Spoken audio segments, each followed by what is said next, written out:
যেমন আমরা নারীরা যারা হচ্ছে কর্মজীবী মহিলারা আছে এবং শিশু যারা ছাত্রছাত্রীরা আছে সবাই কিন্তু তার নির্দিষ্ট গন্তব্যস্থল করে যাতায়াত করছে, কিন্তু সেই যাতায়াতের মধ্যে আমাদের সুরক্ষা নিশ্চিত করাটা আমরা কিন্তু করতে পারছি না এবং আমরা সুরক্ষিত বোধ করছি না। আমরা গাড়ি ঘোড়াতে যাচ্ছি, আমরা বিভিন্ন একা মুভ করছি স্কুল কলেজ থেকে, বা আমরা যখন অফিস শেষ করে বের হচ্ছি তখন আমাদের আমাদের যে নিশ্চয়তা সেটা কিন্তু নেই। সেই নিশ্চয়তা আমরা চাচ্ছি আমাদের আজকের এই মানববন্ধনের মাধ্যমে আমাদের নারী, শিশু, মা যারা আছে সবাইকে এই সুরক্ষায় নিশ্চিত করা। আমি বর্তমান প্রেক্ষাপটটাকে এমনভাবে দেখবো যে আমাদের মানুষের মধ্যে আসলে আমি মনে করি নৈতিক মূল্যবোধটা অনেক বেশি কমে গেছে। মানুষের প্রতি যে সহানুভূতি, শ্রদ্ধাশীল এগুলো অনেক কমে গেছে। আমরা মানুষকে মানুষ হিসেবে বিবেচনা করতে পারছি না। আমরা ভাবছি মানে যে কোনো সুযোগের সদ্ব্যবহার আমরা করছি, সেখানে আমাদের নৈতিক অবক্ষয়টা অনেক বেশি হয়ে গেছে। এবং এর পাশাপাশি আমি মনে করি বর্তমান যে আইন, এই আইনেরও আসলে অনেক বেশি বাস্তবায়ন দরকার। এটা শিশু এবং নারীদের যতগুলো মন্ত্রণালয় আছে সবগুলো মন্ত্রণালয়ের সমন্বয় দরকার, কারণ সমন্বয় না থাকলে কিন্তু আমরা এই শিশুদের বা নারীদের সুরক্ষার জন্য কোনো কাজই করতে পারবো না।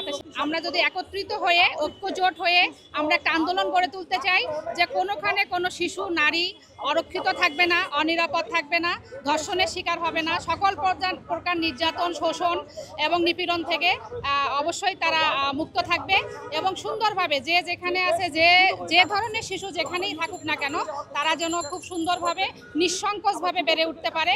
সরকারেরই এখানে অনেক বড় একটা আমার মনে হয় যে ভূমিকা আছে, কারণ সরকারের যতগুলো আমি মনে করি যে প্রশাসন যতগুলো আছে, যতগুলো সেক্টর আছে, সকল প্রশাসনকেই কিন্তু আমার মনে হয় যে ধর্ষকদের পাওয়ারের চেয়ে তাদের পাওয়ার বেশি করা যাবে না। আমার কথা যে ধর্ষকদের পাওয়ার অনেক বেশি আমার মনে হয়।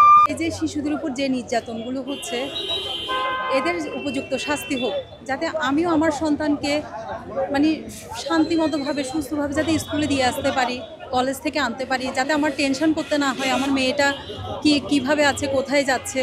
আমি স্বাধীনভাবে মানে আমার দেশে আমি স্বাধীনভাবে বাঁচতে চাই, সুস্থভাবে।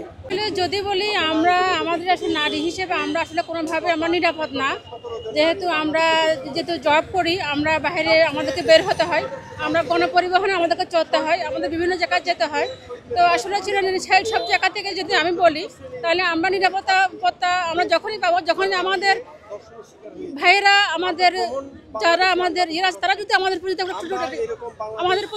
তারা রেসপেক্ট যখন রাখবে তখন আমরা এখানে নিরাপদ হবো। তো সব থেকে বলবো যে সেখানে আমাদের জন্য সরকার যেগুলো করছে আমাদের একটা গাড়ি ব্যবস্থা করা দরকার, নারীদের জন্য আলাদা আলাদা করে। তো সেখানে হয়তো যদি মনে করবো যে এখানে আমরা কিছুটা নিরাপত্তা আমরা বোধ করি, আমরা আশা করি পাবো।